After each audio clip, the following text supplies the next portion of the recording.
This is a story from the Fortune Ledger HQ. The question that rules the global economy: why the US dollar became the world's reserve currency. Every single day, trillions of dollars move across borders. Oil tankers leave ports.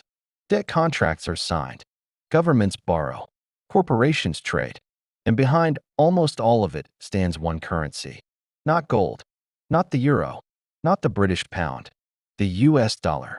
It appears on shipping invoices, commodity contracts, central bank balance sheets, and global debt agreements. From Lagos to London, from Tokyo to Dubai, the dollar is everywhere.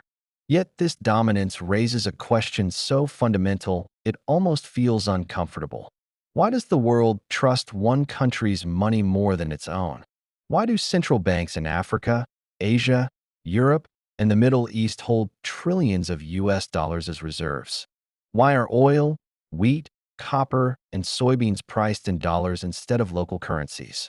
Why does global finance still orbit Washington and New York, even as the US runs historic deficits and debt levels?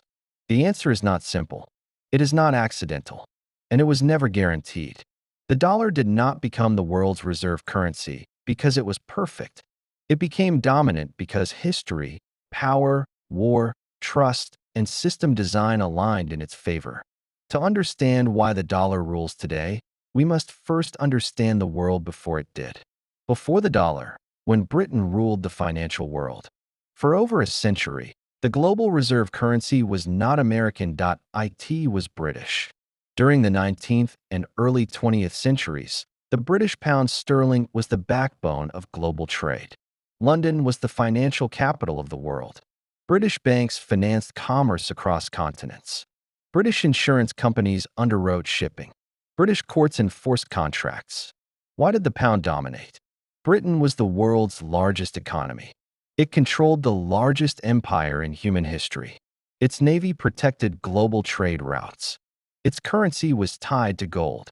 The gold standard mattered. If you held pounds, you could convert them into gold. And gold, at the time, was the ultimate store of value. London became the clearinghouse of global finance.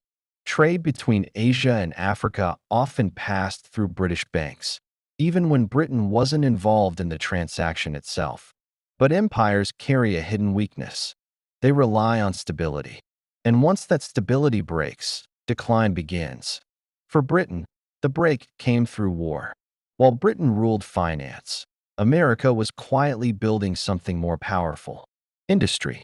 By the late 1800s, the United States had transformed itself into an industrial giant. American factories produced steel at unprecedented scale. Railroads stretched across the continent. Oil flowed from Texas and Pennsylvania. Food production fed not just Americans, but export markets. By the early 1900s, the U.S. had surpassed Britain in industrial output. Yet the dollar remained secondary. Why? Because reserve currencies are not just about output. They are about trust, institutions, and networks. London had centuries of credibility. British banks had global reach. British law was trusted. America was rich, but still young. That would change. Britain emerged on the winning side, but financially wounded. To fund the war, Britain borrowed heavily from the United States. Gold flowed across the Atlantic. For the first time, America became a major creditor nation. The dollar began to appear more frequently in international settlements. But the old system survived, barely. The pound limped forward. The real collapse would come with the Second War. World War II did not simply destroy cities. It destroyed the global financial order. Factories across Europe and Asia were flattened. Infrastructure vanished. Entire economies collapsed. Governments defaulted. Currencies were debased beyond repair. But the United States emerged untouched. No bombed cities. No destroyed factories. No collapsed infrastructure. Instead, the U.S. supplied weapons, food, and machinery. It financed the Allied war effort. It became the world's industrial engine. And it accumulated unprecedented gold reserves. By 1945, the United States held more than 70% of the world's gold. Gold meant credibility. Credibility meant trust. And trust meant power. For the first time in history, one nation had the economic strength to redesign the global system. In July 1944, delegates from 44 nations gathered in Bretton Woods, New Hampshire. Their goal was historic: prevent another Great Depression, prevent another World War. What they created became the foundation of modern finance, the Bretton Woods system. Its core structure was simple. The US dollar would be convertible to gold at $35 per ounce. Other currencies would peg themselves to the dollar.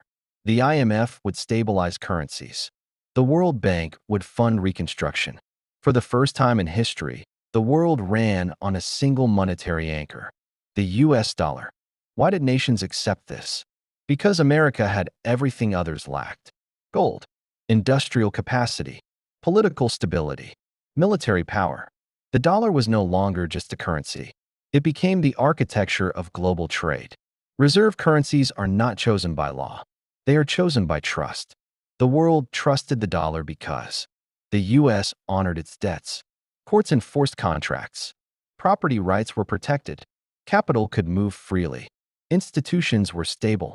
For countries rebuilding from ruin, holding dollars was safer than holding fragile local currencies vulnerable to inflation or collapse. Trust became habit. Habit became dependence. Dependence became dominance. Europe laid in ruins. Factories destroyed. Currencies worthless. Political extremism rising. The US responded with the Marshall Plan, sending over $13 billion to rebuild Europe. But this was not charity. It achieved three strategic objectives: rebuilt European economies, blocked communist expansion, locked allies into the dollar system. European nations used dollars to buy American goods. Those dollars circulated globally. Banks, corporations, and governments began holding dollars as reserves. This created a powerful network effect. The more the dollar was used, the harder it became to replace. The Cold War was not just ideological. It was financial. The Soviet bloc operated outside the dollar system. But the capitalist world, North America, Western Europe, Japan, operated entirely within it. To access trade, capital, security, markets, nations needed dollars. The dollar became the financial language of the free world. By the late 1960s, America was overspending. Vietnam War, social programs, Cold War commitments. Foreign governments demanded gold for dollars. The math didn't work. In 1971, President Richard Nixon ended gold convertibility. The world expected chaos. Instead, something unexpected happened. The dollar survived. Why? Because by then, global trade no longer depended on gold. It depended on the dollar system itself. After gold, the US needed a new anchor. That anchor was oil. In the 1970s, the US struck strategic agreements with Saudi Arabia and other oil producers. The deal was that oil would be priced only in dollars. The US would provide military protection. Oil revenues would be reinvested in US assets. Every country needed oil. To buy oil, they needed dollars. Demand became permanent. No reserve currency exists without markets. The US offers the largest bond market in history, the deepest capital markets, the most liquid assets, transparent regulation. When crisis hits, capital does not flee America. It runs toward it. This is why central banks hold US treasuries. There is no alternative of equal scale. Most global payments pass through US-linked systems. SWIFT, correspondent banks, dollar clearing. This gives America unmatched visibility and control. And because the world uses dollars, the US can restrict access. Sanctions freeze assets, cut off banks, block trade. The dollar is not just money. It is leverage. Rivals have tried and failed. Pound, lost empire. Yen, demographic stagnation. Euro, political fragmentation. Yuan, capital controls. Reserve currencies require trust, openness, and power. No rival meets all conditions. China wants influence. BRICS talk alternatives.